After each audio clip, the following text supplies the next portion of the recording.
Jojua mankam krina orang tua kami Saitun, khususnya Saitun GBK Perumbun Kebayoran Lama. Muka sepaksana kita melakukan beanta secara virtual, jangan hobi dengar ras-ras kita nguratisa, mari si bulan kurta ras kita bertoto kita. Tuhan di bata Bapa kami siringan ibas surga, isahkan kami bujur man Bandung, muka sepaksana kami RPA secara virtual, mindo kami kesah musibadia, sing kuasai usuk praten kami skala-skala, sing ajari kami guna ngangkai kebenaran firman lu, si pepan kencak ubas usuk kami, dengan pengasuh kami, melakukan cabas hidup kami si tetap wari, gelah keluhan kami, tetap berbuahkan perbahanan si mudi. Kam si ngajari kemahandu, kam si murapisa, gelah ngasuh kemahandu, nehken ras muriken kebenaran firmandu, bagi seluruh ras suradu. Nerana dagi kamu Tuhan, sikap kami dengkahkan firmandu, ibas gelar Tuhan Yesus, reh kami bertoto, ras ngatakan bujur man Bandung, haleluya, amin.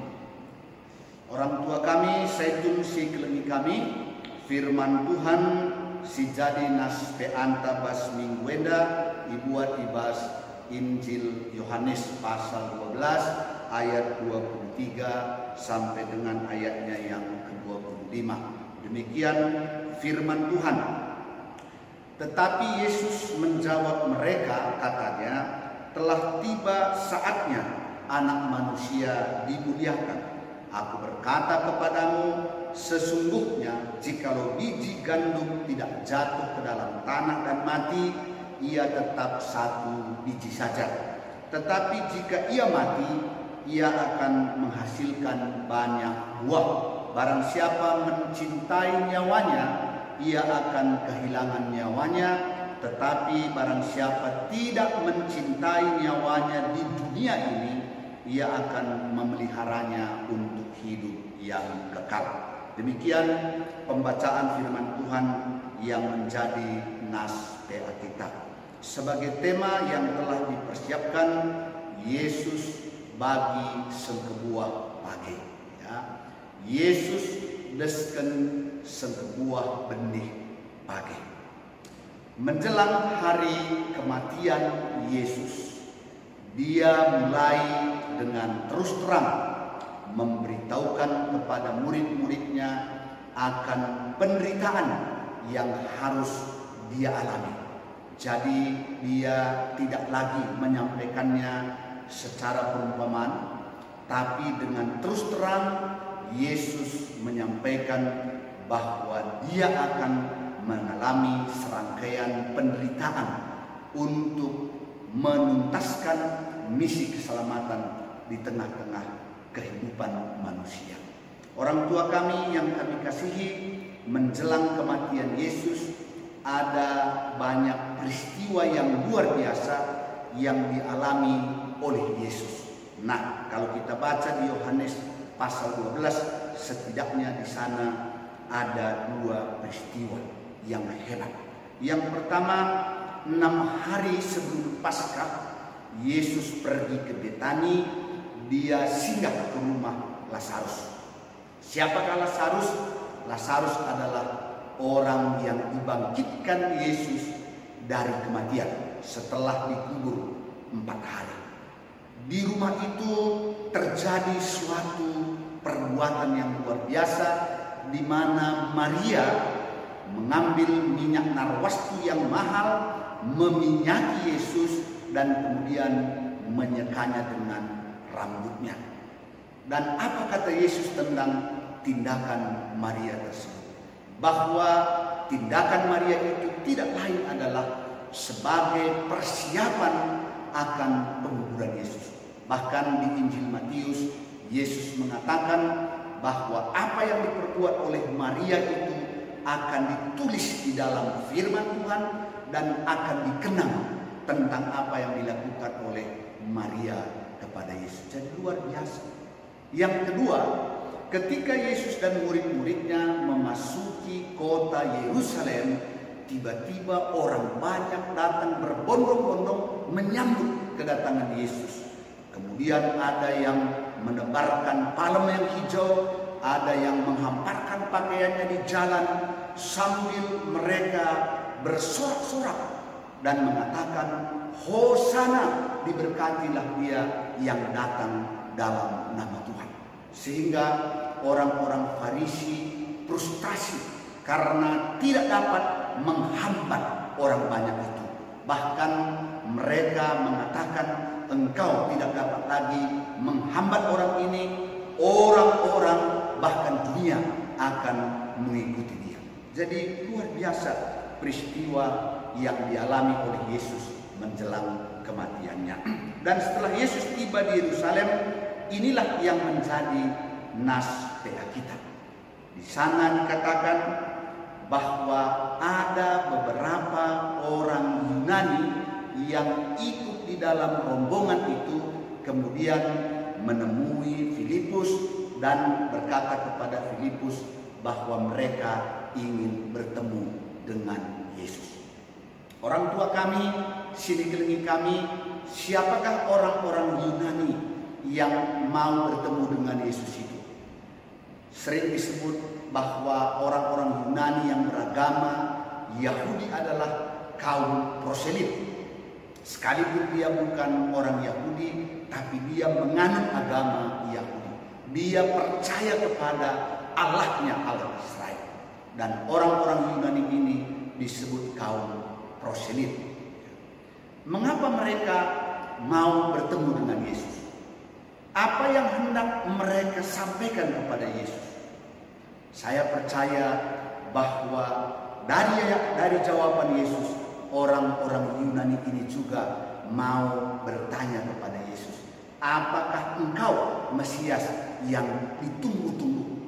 Apakah engkau juru selamat yang kami nanti-nantikan?" Sama seperti pengharapan orang Yahudi menantikan kedatangan Mesias di dalam kehidupannya. Nah, kemudian Filipus dan Andreas menyampaikan maksud orang-orang Yunani ini kepada Yesus, dan inilah jawaban Yesus yang menjadi nas PA kita. Maka Yesus menjawab, "Telah tiba saatnya Anak Manusia dimuliakan." Inilah jawaban Yesus atas permintaan orang-orang Yunani melalui Filipus dan Andreas supaya bertemu dengannya. Mengapa Yesus mengatakan hal ini? Yesus tidak perlu lagi bertemu dengan orang Yunani, bahwa sebentar lagi engkau akan melihat bahwa Yesus sungguh-sungguh adalah Mesias. Yesus sungguh-sungguh adalah juru selamat, karena sebentar lagi dia akan dimuliakan. Dia akan ditinggikan. Dia akan menjadi pokok keselamatan setelah melalui serangkaian penderitaan yang dia alami. Jadi dia tidak perlu lagi bertemu dengan orang Yunani, karena mereka akan menyaksikan Allah akan memuliakan dia. Sama seperti yang dikatakan oleh Paulus dalam Filipi pasal 2 ayat 9 sampai 11, di mana di sana dikatakan, "Itulah sebabnya Allah sangat meninggikan dia dan mengaruniakan kepadanya nama di atas segala nama, supaya dalam nama Yesus bertekuk lutut segala yang ada di langit dan yang ada di atas bumi dan yang ada di bawah bumi, dan segala lidah mengaku Yesus Kristus adalah Tuhan, bagi kemuliaan Allah Bapa." Tiba waktunya Yesus akan dimuliakan, dan semua mulut akan mengaku dia adalah Tuhan, dan semua lutut akan bertekuk karena dia adalah juru selamat. Orang tua yang kami kasihi, tapi jelas bahwa sebelum Yesus dimuliakan, sebelum Yesus ditinggikan, sebelum Yesus diberi penghormatan yang setinggi-tingginya oleh Allah, dia harus menjalani dahulu penderitaan. Dia harus melewati kematian yang diibaratkan seperti biji gandum. Di mana tadi dikatakan dalam nas kita, sesungguhnya jikalau biji gandum itu tidak jatuh ke dalam tanah dan mati, maka dia tetap sebiji biji gandum. Enggak ada artinya. Tetapi ketika biji gandum itu jatuh ke dalam tanah, mati, tumbuh dan menghasilkan banyak buah, maka biji gandum itu sangat bermanfaat.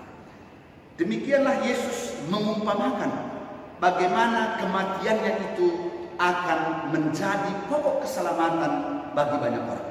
Kalau Yesus tidak mati, maka dia tetap menjadi manusia yang tidak dapat menyelamatkan banyak orang. Tapi melalui kematiannya di kayu salib, melalui penderitaan yang harus dia alami, maka kematiannya itu akan menjadi pokok keselamatan bagi semua orang percaya. Jadi kematian Yesus sama seperti biji gandum yang ditanam, kemudian tumbuh dan menghasilkan buah yang banyak. Demikian juga Yesus dibangkitkan dan dia menjadi pokok keselamatan bagi banyak orang. Dan di ayat 25, barang siapa mencintai nyawanya, ia akan kehilangan nyawanya. Tetapi barang siapa tidak mencintai nyawanya di dunia ini, ia akan memeliharanya untuk hidup yang kekal. Orang tua kami yang kami kasihi, apakah firman ini mengatakan supaya kita tidak menyayangi nyawa kita? Padahal Yesus datang untuk menyelamatkan nyawa kita.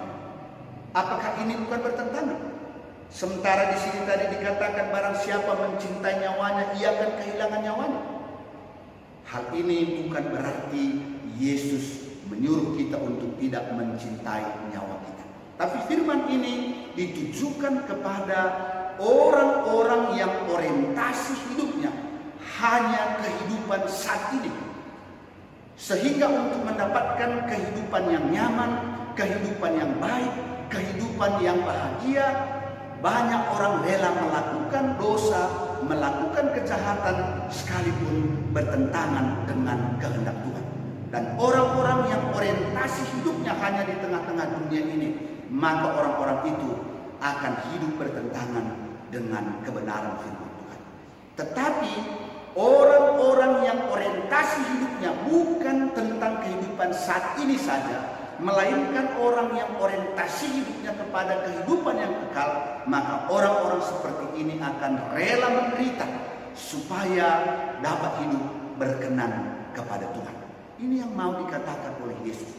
Orang yang orientasi hidupnya hanya saat ini, kemudian rela melakukan apapun demi kesenangan mereka, demi tujuan hidup mereka, maka sesungguhnya mereka lah yang akan kehilangan nyawanya.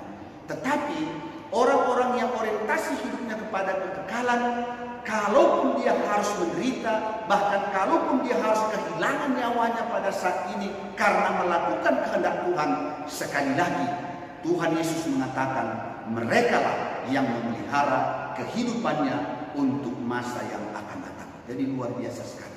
Oleh karenanya firman ini mengingatkan kita untuk tidak pernah takut, sekalipun harus menderita, sekalipun mungkin harus kehilangan nyawa ketika kita melakukan kehendak Tuhan. Orang tua kami yang kami kasihi, di bagian terakhir daripada renungan nas PA kita, bagi Nina Dai Temanta, Yesus bagi sengkebuah pagi. Yesus desken sengkebuah benih pagi.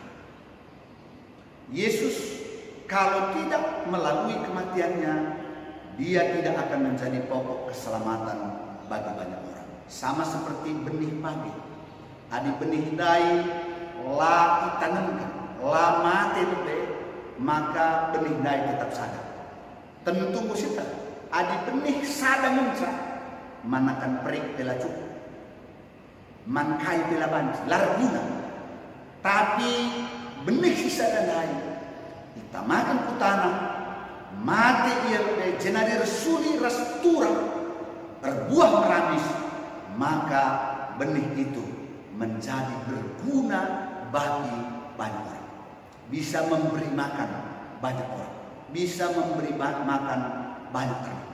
Jadi benih bas ia mati maka berguna. Demikian juga kematian Yesus menjadi menjadi berguna bagi kita orang-orang percaya. Kematiannya itu menjadi pokok keselamatan bagi banyak orang. Jadi Yesus memang harus menderita, Yesus memang harus mati, tapi ketika kebangkitannya terjadi, maka Yesus menjadi pokok keselamatan bagi semua orang yang percaya kepadanya. Dan melalui penderitaan itu, melalui kematiannya itu, Yesus dimuliakan oleh Allah Bapa. Ini yang pertama. Kemudian yang kedua, pelajaran penting apa yang kita dapatkan daripada firman Tuhan ini? Bahwa tidak ada kemuliaan tanpa penderitaan.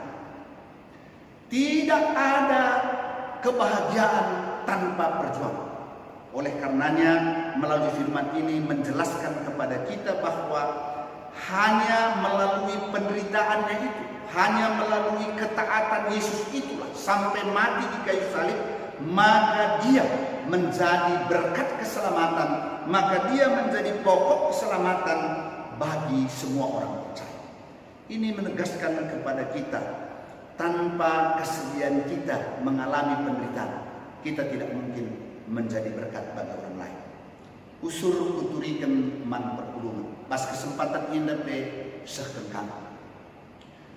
Jelma-jelma sindarani kesenangan bas hidup enda akan menyusahkan orang lain. Tapi orang-orang yang bersedia menderita, taat di dalam penderitaan, maka orang-orang itu akan menjadi berkat bagi orang lain. Orang tua si langit menderita, tidak akan menjadi berkat bagi anak-anak. Orang tua yang tidak mau menderita, tidak akan menjadi berkat bagi keluarga, bagi gereja, dan banyak orang. Oleh karenanya, setiap kita yang mau menjadi berkat, kita harus rela mengalami penderitaan. Orang tua rela mengalami penderitaan, telah jadi pasu-pasu anak-anak. Kemudian selanjutnya apa yang kita lihat, bahwa penderitaan itu tidak selamanya, melainkan sama seperti Yesus setelah mengalami penderitaan itu, dia menerima penghormatan dari Allah, dia dimuliakan oleh Allah. Demikian juga kita, bahwa ketika kita mau membayar pengorbanan, membayar penderitaan demi kebaikan orang lain, maka Tuhan akan memberikan berkat, meninggikan kita, memuliakan kita di dalam kehidupan kita. Dan yang terakhir, manbandu Trina, orang tua kami, Saitun sini kami, ibas paksa enda, kita sedang mengalami pandemi wabah virus corona. Semua saat ini mulai was-was. Dan banyak orang setelah 3 minggu ini sudah mulai mengalami banyak penderitaan.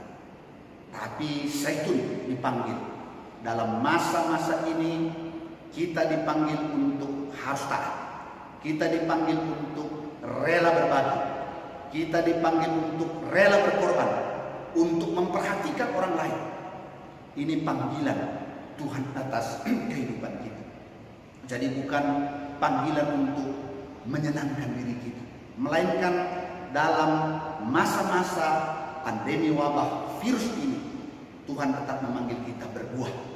Tuhan tetap memanggil kita mau menderita, supaya ketika kita mau menderita, penderitaan kita itu bisa berbuahkan perbuatan-perbuatan yang baik, yang menolong orang di dalam kesusahan. Oleh karenanya, mari berbagi. Oleh karenanya, mari perhatikan orang-orang yang ada di sekitar kita.